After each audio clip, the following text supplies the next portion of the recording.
Taip, tai pradėsime spaudos konferenciją pavadinimu "Ar Prienuose pasikartos Kolonio gatvės tragedija, ar leisime valstybei grobti mūsų vaikus".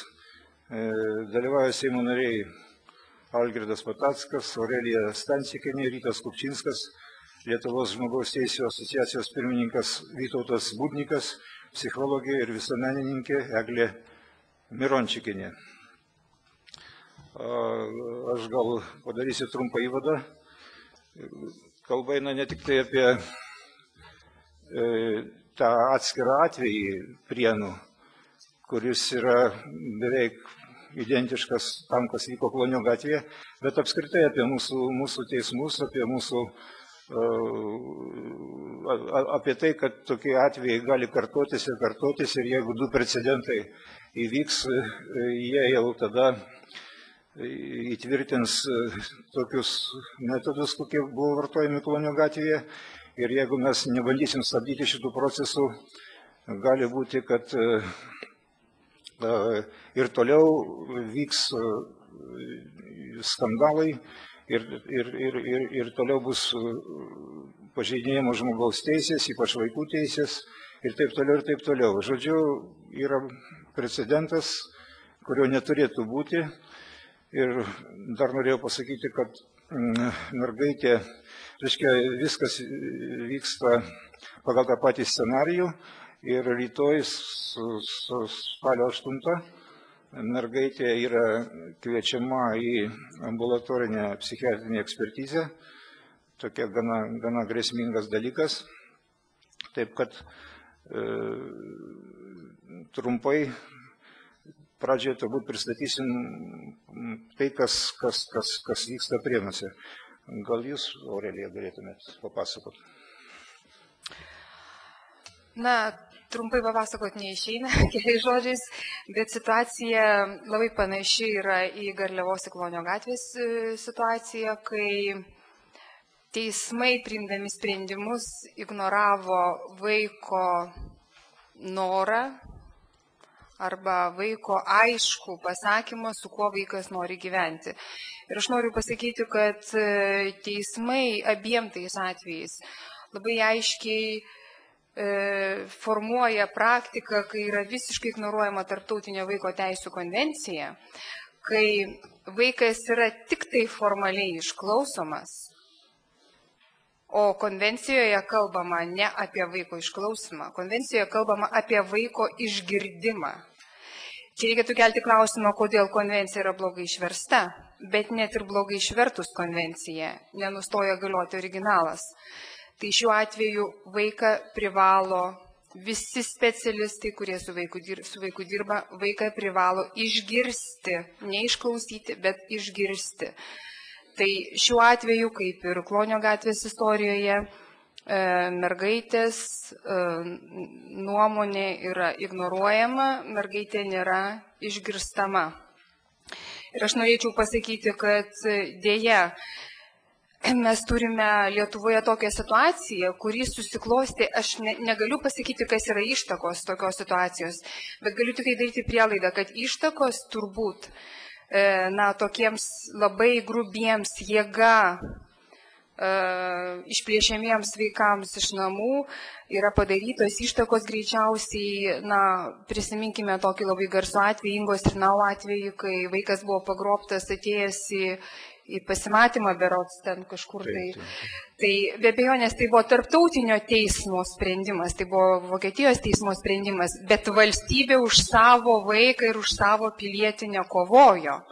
Valstybė tada pakėlė rankas ir paliko tą moterį su tą mergaitę visiškai likimo valiai. Tai aš suprantu, kad po šito atvejo jau ir Lietuvos teismai leido savo formuoti Lietuvoje praktiką, kai į vaiko nuomonę yra visiškai neatsižvelgiama. O trumpai apie šitą įvykį, tai yra įvykis, kai mergaitė 3 mėnesių berods liko našlaitė žuvus abiem tėvam ir buvo atiduota auginti netoliese gyvenusiems tolimiems giminaičiams. paprašė tų giminaičių, kad augintų tą mergaitę seneliai. Ir dabar jau ta mergaitė eina į mokyklą, į 1 klasę, jinai nuo patų 3 mėnesių iki dabar gyvena su tais žmonėmis, jos vadina mama ir tėčiu, neįsivaizduoja kitų mamų ir tėčių ir neįsivaizduojama kaip iš aplinkos, kur vaikas visą gyvenimą, savo neilgą gyvenimą, visą gyvenimą augęs ir formavęsis, kaip vaiką iš tokios artimos aplinkos galima išplėšti. Trumpai tiek. Gal aš truputį papildysiu, ta kita šeima, kuri nori tą vaiką įsivaikinti, jie irgi yra giminaičiai, bet lygiai tokie patys pusbroliai kaip ir ta šeima, kuri yra įsivaikinusi, kurioje vaikas auga. Ir jie laimėjo visas bylas ir dėl globos, ir dėl įvaikinimo tuo pagrindu, kad teisėjai nutarė, kad svarbiausia yra, kad jie yra turtingesni ir labiau išsilavinę. Tai buvo tas šūkis, su kurio jie ėjo į teismus ir visur, reiškia, laimėjo. Tuo tarpu Vaiko teisių konvencijoje yra labai aiškiai pasakyta, kad preambulėje paprastai būna sudėti patys svarbiausi dalykai, kad vaikas pirmiausia turi būti laimingas, saugus ir augti šeimoje, kur yra sutarimas. Tai ta pirmoji šeima, kuris dabar auga, visiškai atitinka šitos reikalavimus.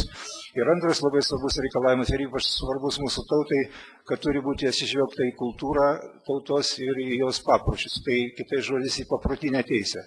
O mūsų paprotinė teisė šiuo atveju sprendžia štai taip. Ten kaimas mato, kaimas žiūri, mato, kad vaikui geriau ir mūrų stoja už tą šeimą, už tą, kurie iki 7 metų augina tą mergaitę. Tai paprotinė teisė labai aiškiai sako, mūsų tautos paprotinė teisė, vaikas turi augti ten, kur jam yra geriau, jaukiau ir saugiau. Tai šiuo atveju pažeistos ir tarptautinės nuostatos, kurios išdėstytos preambulėje. Ir galbūt žodžiu, gal apie tos vaikų teisių problemas pašnekės ponas Budnikas, reiškia Lietuvos žmogaus teisių asociacijos pirmininkas. Labadiena. Šioje istorijoje, aišku, šiek tokių skirtumų yra, tai lyginant su Garliavos įvykiu. Pirmiausia, bylos aplinkybės skirtingos gerokai, bet aš jau tai pasakyčiau, šioje istorijoje yra ir šiokių tokių prošvaišių, nes štai, sakysim, pernai metų Lietuvos aukščiausiojo teismo yra nutartis Liepos mėnesio, kuri gražino šią bylą nagrinėti iš naujo, nepaisant to, kad pirmosios ir apeliacinės instancijos teismai palankiai sprendė bylą tų asmenų, kurie nori pasiimti tą vaiką naudai.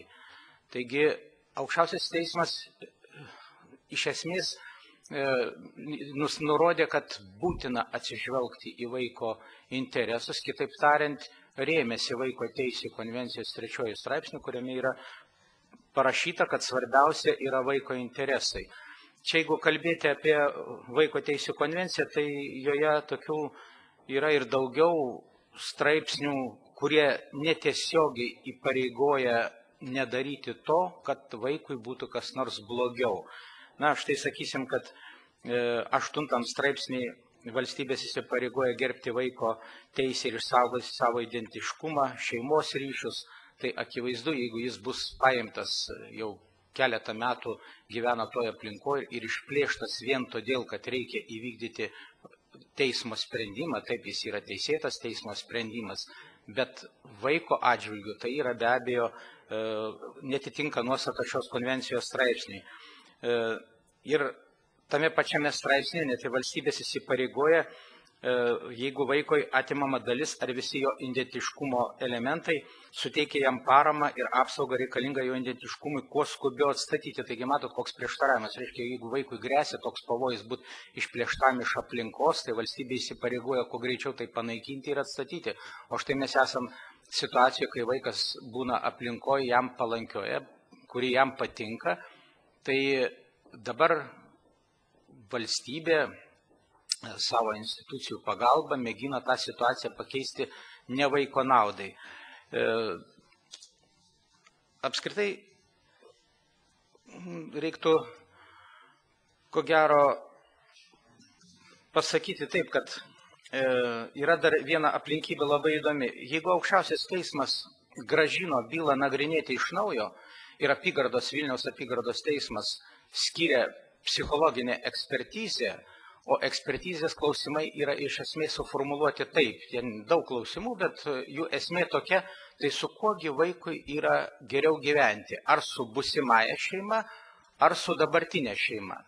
Tai noriu pasakyti, kad teismas pasuko tuo keliu, ką ir nurodė aukščiausiasis teismas, kad reikia vis tik išsiaiškinti vaiko norus. Kadangi vaiko norai nėra tokiam amžiui gali būti įtakojami, neteisingai suprantami, tai jam skiriami ekspertai, psichologai, kažkaip tikiuosi Lietuvos žmogaus teisų asociacija pareiškė prašymą dalyvauti šitoje ekspertizėje, galbūt ir iš čia esančių šioje konferencijoje atstovų dalyvaus ir mes stebėsim, kaip užduodami klausimai, kaip tyriama vaiko nuomonė, su kuo jis norėtų gyventi. Bet noriu pasakyti štai ką, jeigu vis dėlto ekspertizė nustatys, kad vaikas nori pasilikti su dabartiniais globėjais, aišku, jeigu nebus kažkokių kitokių situacijų ir nebus išnaudojama ekspertizė, kad tą vaiką paimti, atimti, jeigu tai būtų čia iš vis kuriozas toks didžiulis, tai šiuo požiūriu teismas turėtų priimti sprendimą, kad vaiką palikti gyventi pas dabartinius globėjus. Nes logiškai tam ekspertizė yra skiriama, kad nustatyti, su kuogi vaikas norėtų likti. Tada logiškai iškyla klausimas, o kodėl čia taip skubama su šitom bylom, štai sakysim, Kauno apygardos teismas paskelbė nuosprendį, apkaltino nusikaltimą padariusius dabartinius globėjusius, kad jie nevykdo sprendimo. Tai sveikų protų tariant, tai turėtų normaliai teisėjai palaukti, tai kuogi baigsis vis dėlto šito vaiko ginčas ir tada jau spręsti. Jeigu jie nevykdo, tada taip jie nusikalsta, bet jeigu, sakysim, vaikas pasirinka ir ekspertai nusprendžia, kad turi likti dabartiniai situacijai, pas dabartinius globėjus, tai apie kokią gali būti baudžiama atsakomybė. Vadinasi, aš matau, kad dešinė nesupranta, ką daro kairė. Vieni daro savo, kiti savo, o esmės pačios fabulos, tos visos bylos, tarsi niekas neskaito ir nesigilina. Žiūri tik CK, CPK šitos arba baudžiamo kodekso straipsnis, tai yra tarsi svarbiausia. Kitaip tariant, visa šita istorija rodo, kad vaikas tai yra tarsi kažkoks daiktas. Tai daiktą, kurį reikia perkelti vieną vietą arba į kitą vietą. Jis sudaiktintas, jis nėra žmogus. Jis ir ta istorija, apie kurią čia mes kalbam, tai dar sykį patvirtina, kad Lietuvoje mūsų į vaikus žiūrime kaip į kažkokius daiktus, kuriuos galima pasimti, jeigu jie blogai padėti, jeigu jie neprižiūrimi, reikia atimti. Tokias tendencijas mes pastebime ir teikiamas naujos įstatymų pataisos, kad kažką tai su tais vaikais daryti, kad juos nuo tėvų paimti, jeigu tėvai ten kažkaip tai netaip rūpinasi. Tendencijos yra labai, sakyčiau, nelinksminančios. Ir čia mums žmogaus teisų gynėjams be abejo yra labai didelis darbas šioje srityje. Rytas Kupčinskas. Ačiū labai. Taigi čia, kaip ir minėjo mano kolegos ir žmogaus teisų gynėjai, profesorius Budnikas, aš irgi norėčiau dar kartą atkreipti dėmesį į tas, tarkim, ankstesnės istorijos, tai yra tiksliau Garliavos istorijos išvadas, kurias padarė visuomeninė komisija. Ir ta komisija tikrai pakankamai garbūs teisininkai dalyvavo ir nepriklausomybės akto signatarai, kaip tik vienas komisijoje profesorius Budnikas irgi buvo, profesorius Alauskas ir kiti. Ir vis dėlto tos išvados nepaprastai tiksliai surašytos ir kvalifikuotos buvo praktiškai mūsų valstybės atmestos, neišgirstos ir tai, kas įvyko, mes matome, kad tokios dramos, sakyčiau, net ir tragedija galima ją pavadinti, ateityje tikrai yra užprognozuotos mūsų šalyje. Ir dar vieną dalyką, čia kolegos kalbėjo labai kvalifikuotai ir šitą istoriją turbūt žino ne vienas Seimo narys, nes Lukoševičių šeima kreipėsi ne vieną Seimo narį. Ir dar vieną dalyką aš norėčiau pabrėžti, kokioje situacijoje materialiai, ne tik tai moraliai ir psichologiniai atsiranda tie, kurie bando siekti tiesos, bando, kad būtų laikomasi Jungtinių tautų vaiko konvencijų, bet kad praktiškai tie žmonės yra materialiai įsekinami ir atsidūrė ant, sakyčiau, nepaprastai dramatiškos situacijos ribos, kai areštuojamos, tai yra blokuojamos sąskaitos, neturi jokių pajamų šaltinių ir praktiškai tas žmogus net ir teisiškai beveik negali gintis, pasinaudojant savo konstitucinę teisę. Apie tai aš nekartą esu kalbėjęs spaudos konferencijose, paminėdamas visuomeninių atstovų teismuose reikšmę, bet apie nelygybę, kur atsiduria, kaip ir kolega Algirdas kalbėjo,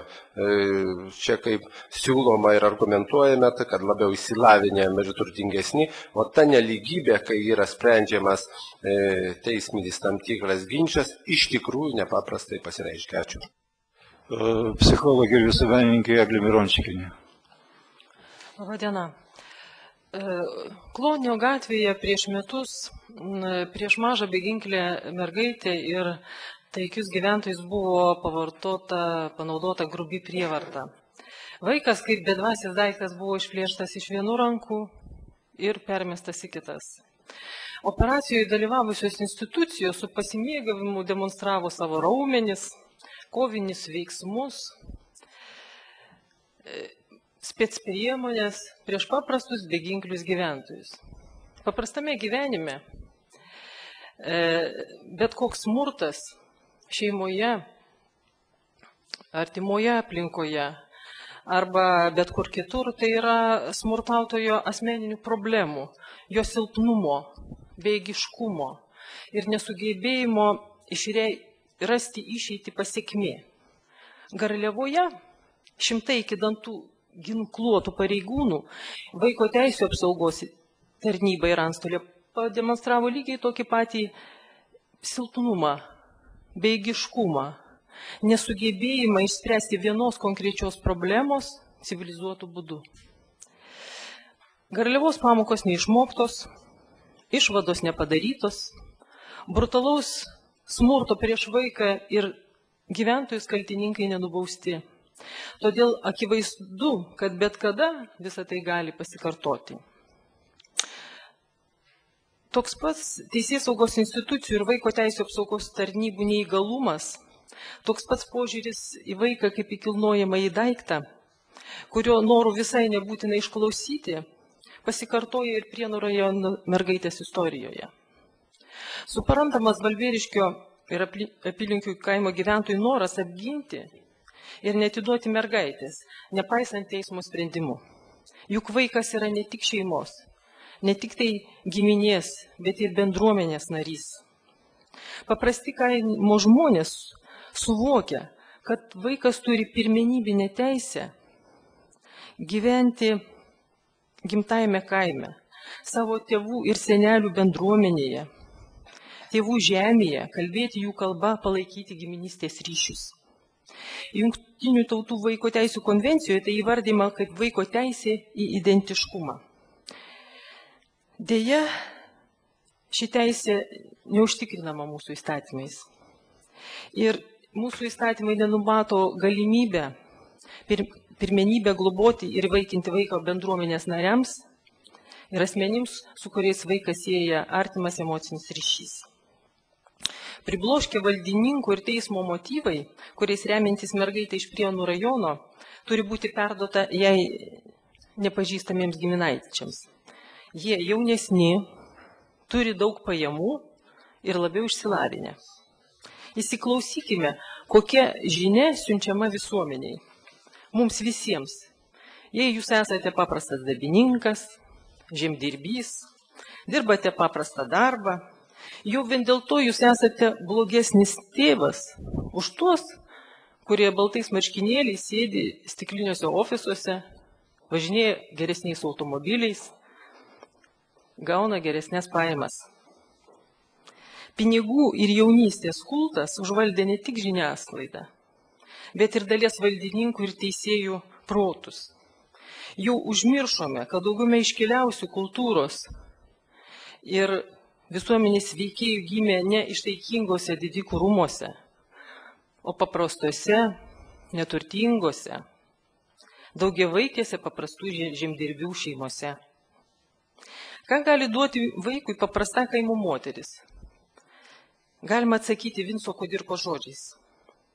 Mano motina davė man, ką apskritai motina lietuvė gali duoti savo vaikams. Dargi daugiau, nes pati daugiau turėjo.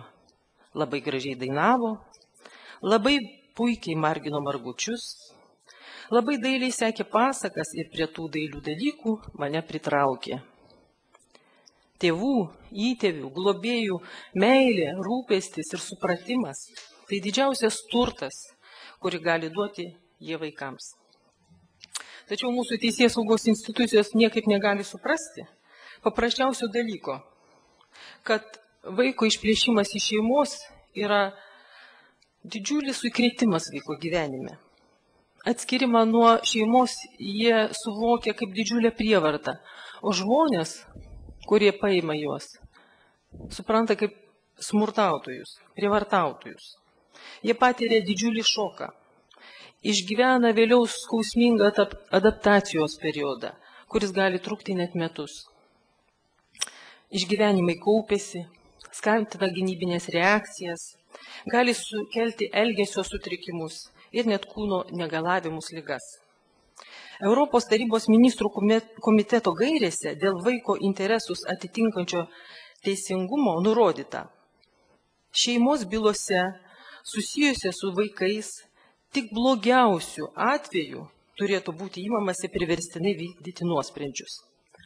Ar abiejų mergaičių ramus gyvenimas globėjų namuose yra tie patys blogiausi atvejai, kai 100 pareigūnų pagalba būtina griautis į namus ir klykiančius vaikus nešti kaip iš degančio namo? Ko gero, tai yra ne du išskirtiniai atvejai. Kasmet Lietuvoje iš šeimų atimama apie 2000 vaikų. Stebint tik tai šiuos atvejus, sunku spėlioti, kiek dar tokių vaikų yra Lietuvoje. Keli, keliolika ar šimtai. Vaiko teisių pirmenybės principas, kurio esmė imtis bet kokių vaiką liečiančių veiksmų atsižvelgiant į tai, kas geriausia konkrečiam vaikui, tapo bet kokio neteisėto veiksmo pateisinimo įrankiu. Pasipylė įstatymų pataisos, iniciatyvos, įgalinančius biurokratus brautis į normalią šeimą ir suteikti teisę jiems spręsti, kas geriausia mūsų vaikams. Socialinės apsaugos ir darbo ministerija ruošia naują įstatymą, kurį labiau tiktų pavadinti vaiko paėmimo iš šeimos įstatymu. Jisai visą atsakomybę už vaiko teisių apsaugą užkrauna tik tėvams. Valstybė palieka tik kontrolės ir tėvų auklėjimo funkcijas. Vaikų teisės bus užtikrinamas nepadedant sunkumų turinčiai šeimą, o teismo biurokratų sprendimu paimant jį ir perkeliant į geresnės sąlygas. Smurtu norima pavadinti bet kokį veiksmą ar neveikimą, galintį sukelti žalą. Bet kokia bausmė, pastaba, reikalavimas gali virsti prievartą ir pagrindu paimti vaiką. Magiškas vaiko teisų interesų viršenybės principas įgalina jo vardu daryti viską, visiškai paminant tėvų ir globėjų teisės. Vaikas tampa kilnojamų daiktų, pinigų krepšeliu, į kurį rankas tiesia naujas pataisas palaikančios nevyriausybinės organizacijos. Vaikas tampa vertinga preke, iš kurios galima gerai pasipelnyti organizuojant įvaikinimą. Tai turėtų sukrėsti kiekvieną dorą pilietį ir priversti susimastyti, ką jis gali padaryti vardan mūsų vaikų. Ačiū. Jeigu galima, aš keletą minčių apskritai, kur viso šito reiškinio šaknis. Tai yra sovietinis palikimas, kai buvo eliminuoti iš teisės visi klausimai susijęs su vertybėmis ir netgi profesorius Saulius Arlauskas yra pasakęs, kad reiškia, sovietinė teisė yra vertybiškai neutralizuota. Su to pačia problema Lietuva susidūrė ir po carinės okupacijos ir tada buvo imtasi priemonių, profesorius Leonas įtraukė į kursą teisininkų teisės filosofijos istoriją ir buvo netgi įkurta teisės filosofijos istorijos katedra. Mano tėvas yra baigęs VDU 39 metais teisės fakultetą ir, pavyzdžiui, jisai lankydavo, tai buvo toks paprotys, ne jis vienas, lankydavo profesorius Dubo prancūzų literatūros paskaitas, reiškia, žmonės švietėsi, žmonės turėjo platų humanitarinį spektrą ir taip toliau. O sovietiniai teisininkai buvo įpratinti aptarnauti partiją ir į teisę žiūrėti kaip į tam tikrų normų sąvadą, kurias yra būtina vykdyti. Buvo bet kokia humanitarinis kvapas buvo iš ten išnaikintas. Vokietijoje, pavyzdžiui, yra dažni du diplomai - teisininko ir filosofo. O sovietinė teisė ruošia amatininkus, bet ne aukštos kvalifikacijos teisininkus. Teiginiai, kad moralė savo, teisė savo ir taip toliau leidžia išdarinėti tokius dalykus, kuriuos mes matome ir Klonio gatvės, ir Prienų mergaitės atveju. Netgi profesorius Arlauskas pavadino dabartinę mūsų teisę, buvo sovietinė, o dabar baltarusiška. Tai jeigu dar plačiau kalbėčiau, nelaikas plėstis, vyksta kova tarp krikščionybės ir tarp antropocentrizmo, reiškia, europietinė teisė, europietiškoji teisė vis tik buvo rėmėsi krikščioniškais principais. O tačiau pastaruoju metu vis labiau, tame tarpe ne tik tai pas mus ir vakaruos įsigalė antropocentrizmas, tai yra, kai žmogus pats savo yra aukščiausias įkainys, kad jis yra pats savo dievas ir taip toliau. Tai vat, mes šitos vaisius ir dabar skiname. Tai būtų tokios gal trumpos pastabos, gal dar kas nors norėtų, ką nors jau paskui tiesiog lauksime iš auditorijos klausimų.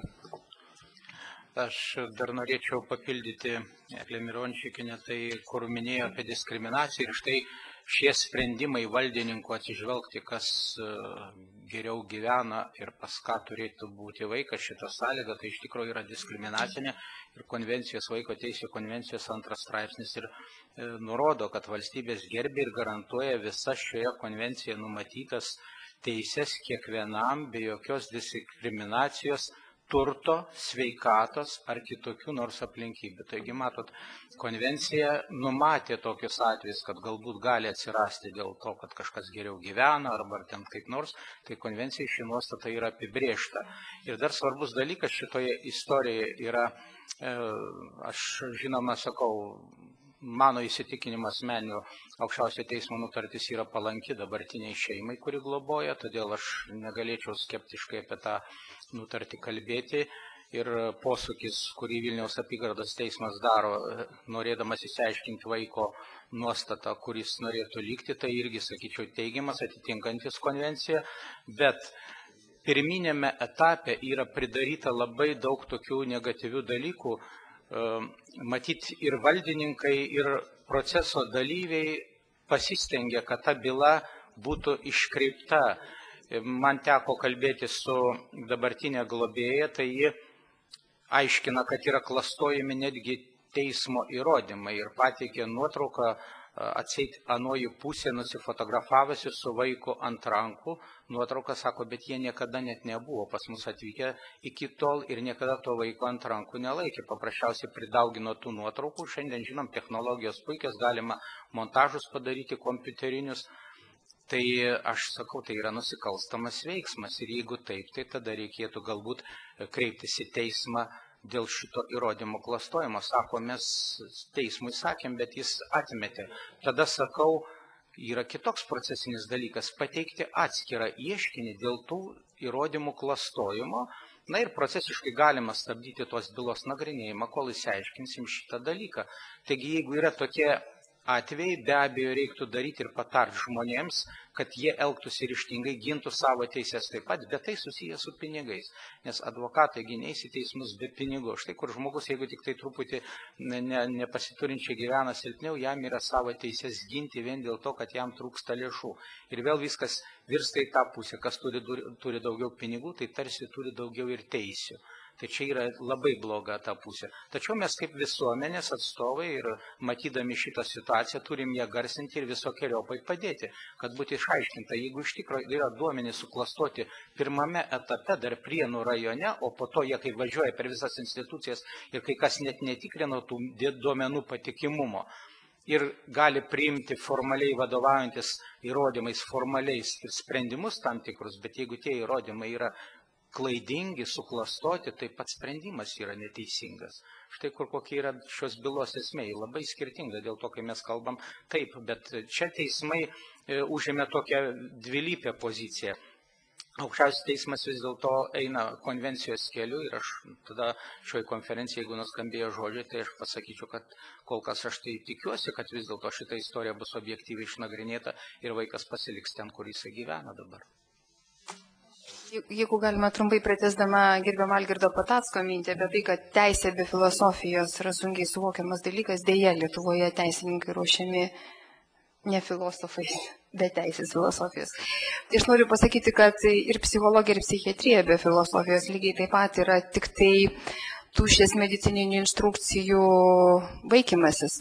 Mes galim daryti kokią norim ekspertizę, bet jeigu sėdės tokie psichiatrai ir psichologai, analogiški kaip Pūras, kuris su didžiausiu pasididžiavimu dabar teigia, kaip jisai sėdėdamas ir matydamas per televiziją, ar tai kažkur internete filmuota medžiaga apie,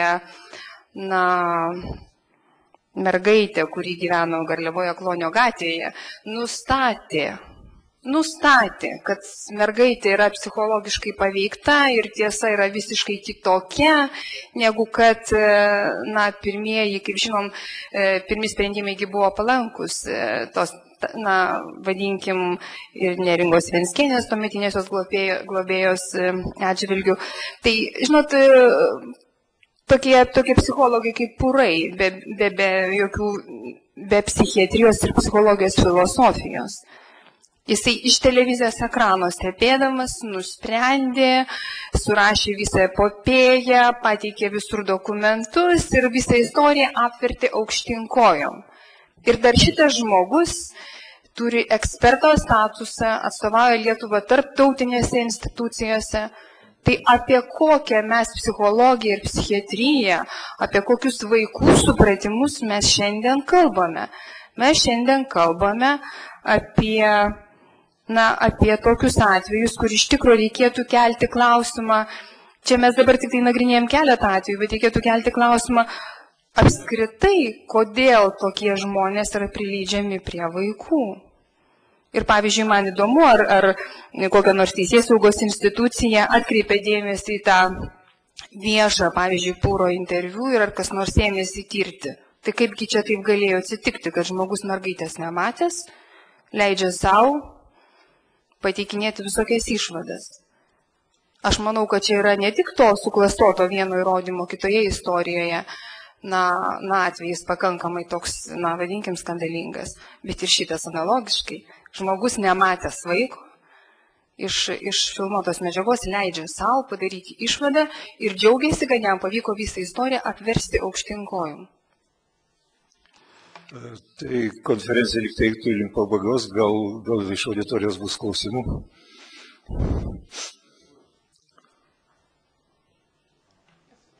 Aš norėčiau paklausti poną Kupčinską. Mano vardas Mackenis, aš portalo Pogonė LT redaktorius. Jūs absoliučiai teisingai paminėjot dėl to, kad teismuose tas žmogus, pilietis jaučiasi nepatogiai, bėdnesnis. Jis tiesiog negali apsiginti. Čia šitą patirtį aš turiu ypatingai jau seną. Bet tiesiog klausimas, ką daroma, kad to nebūtų. Kad visgi žmogus ir neturtingas galėtų apsiginti savo teises. Vienas dalykas, ar ruošiami projektai, ar gal manoma apie tokius projektus. Ir antras dalykas, Antras klausimas, panas Kupčinskas. Kaip jūs žinot, visi teisėjai apač maksimalios senatvės pensijos gauna dar valstybinė pensija, kuri būna net 2 kart didesnė negu maksimalią pensiją.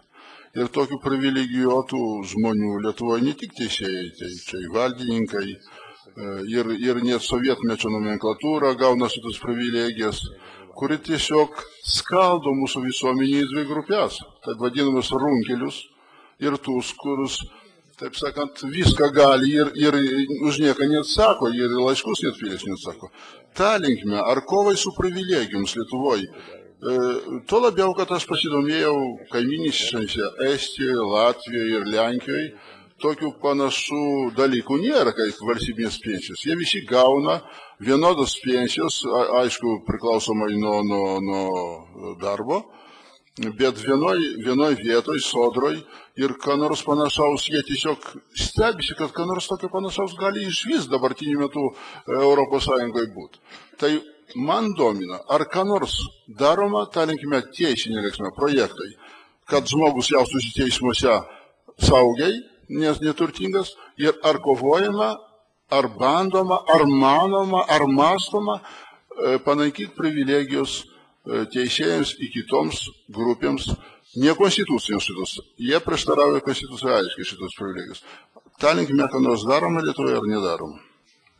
Aš labai trumpai, jeigu galima, aš jau turbūt minėjau, dėl visuomenės atstovų teismuose ir panašiai, mes nekartą esam teikę ir praeitoj kadencijoje ir dabar apie tai kalbama, projektai ne tik tai grupės Seimo narių, bet ir ankstesnių buvo teigiama, kad visuomenės atstovai dalyvautų teismuose. Dar vieną dalyką, ką norėčiau atkreipti jūsų dėmesį, tai priklauso nuo žmogaus bendražmogiškos pozicijos, pilietinės pozicijos.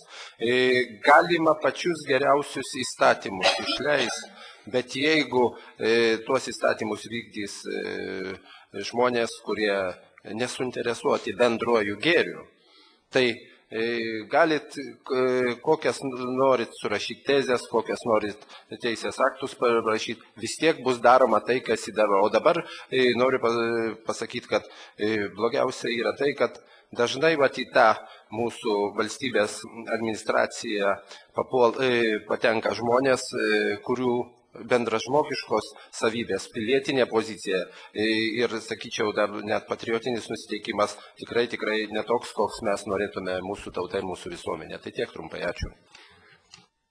Gal dar kas nors?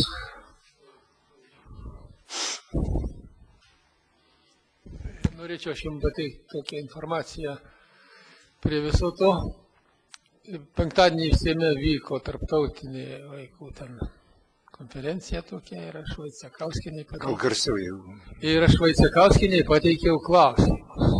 2. Ką reiškia toj situacijai raudona kaldrytė ir ar nešė advokatas vaiką. Tai jie įdomiai atsakė. Kaldrytė tai jie atsinešė, kadangi galvojo, jog vaikui gali būti šalta, oras toks ir būti uždengus. Ir paskiau vakare jau ant tos kaldrytės gulėjo jos jau ten vaikai. Toks paaiškinimas, reiškia pasiruošimas kaip funkcija tokia atliko. O dėl advokato jį neatsakė man, tai aš prieėjęs po visko paklausiau. Tai sako, teismas Klaipėdos nustatė, kad jis nenešė, bet sakau, ar jūs matėt ar nematėt, juk jūs ten buvot. Jį nutylėjo. Tai toks neteisingumo momentas, kurį norėčiau pagarsyti.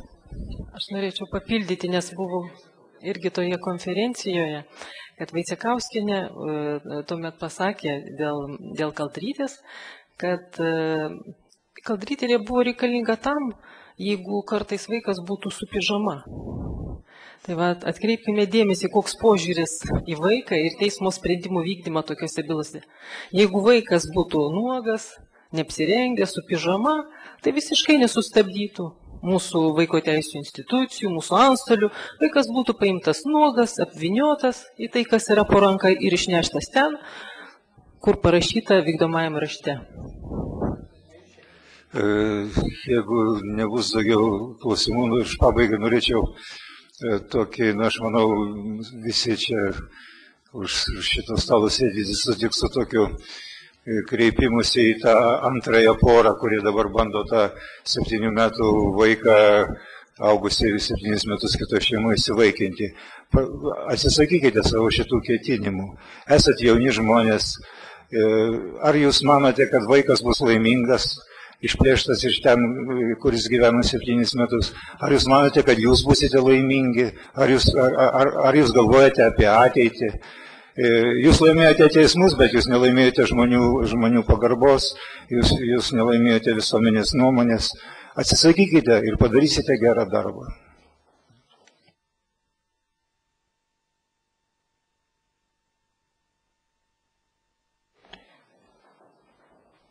Pati pirminė laikina globa, kuriai šeimai buvo suteikta?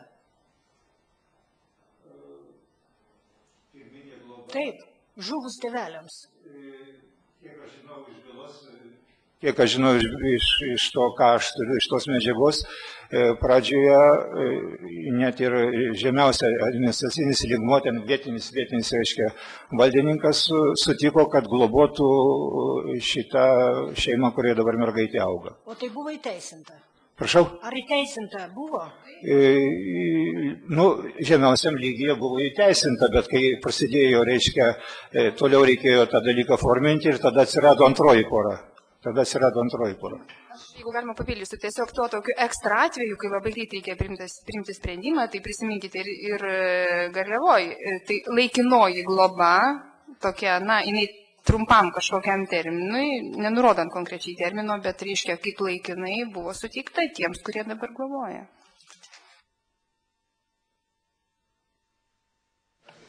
Jeigu daugiau nėra klausimų, ačiū uždėmesį. Prašau. Aikštės televizija. Aušra. Norėjau paklausti, o mergaitės pačios klausė, ką jinai nori pati? Kas turėjo klausti? Vaikų teisės tos, kurios atstovauja. Taip išeitų, kad tik dabar vyksta ekspertizė, kur šitas klausimas bus aiškinamasis, bet mano supratimu, iki šiol niekas viso teismų karuselėje vaiko nuomonės nebuvo klausta, bet aš nesu garantuotas dėl to, čia jau galėtų sakyti tie, kur yra, bet šiaip vaikas, aš nežinau, mano supratimu, jis net nežino apie tai, kas vyksta, jisai 7 metukai, tam vaikui turbūt jam net tėvai net neaiškina, tai jis iki šiol šventai įsitikinęs, kad turi mamą, turi tėtę, turi savo namus. Bet sakau, čia mano tokios ekstrapoliacijos, aš negaliu atsakyti tiksliai.